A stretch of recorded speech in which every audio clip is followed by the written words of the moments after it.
Sometimes the code we write is buggy and can crash the program, meaning it causes an error.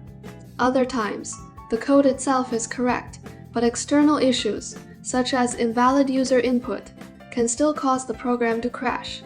Once an error occurs at a certain line, all subsequent code stops running, which is often not what we want. Therefore, we need to learn how to anticipate problems and catch exceptions before the program crashes, so we can handle errors in the way we want, before learning how to anticipate errors.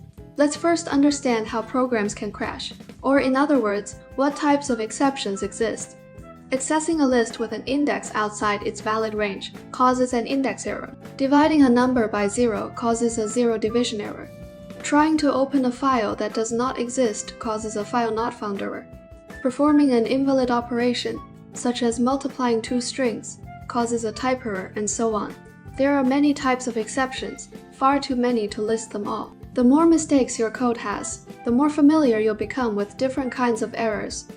In practice, we should use testing and other methods to find and fix all avoidable bugs. But what if an error cannot be avoided by us as programmers? For example, suppose we wrote a program to calculate BMI and ask the user to input their weight.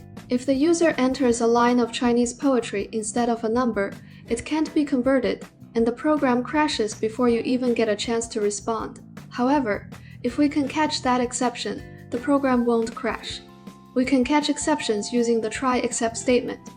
After try, we place the code that might raise an error inside the indented block. Next, after except, we specify the type of error we want to catch, followed by a colon. For example, if floats receives a string that cannot be converted to a number, it raises a value error, which we can catch using except value error.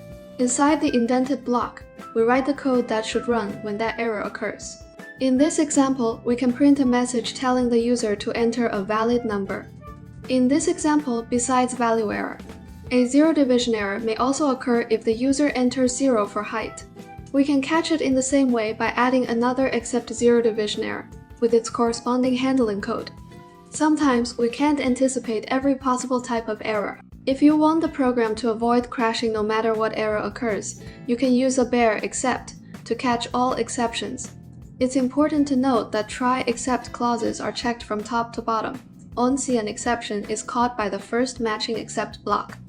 The remaining ones are skipped. This works similarly to if and elif, only the first matching branch executes.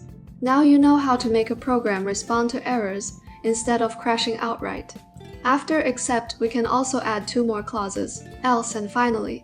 The else block runs when no exceptions occur in the try block. For example, if the user input is valid, we can simply print the calculated BMI value. The finally block contains code that will always be executed, regardless of whether an error occurs. The powerful part of finally is that it runs whether an error was caught, no error occurred, or even an uncaught error caused the program to crash. Are you completely confused yet? Besides using exception handling to prevent crashes, testing is also very important in everyday coding. How do we make sure our code is bug-free? Stay tuned. We'll cover that in the next video.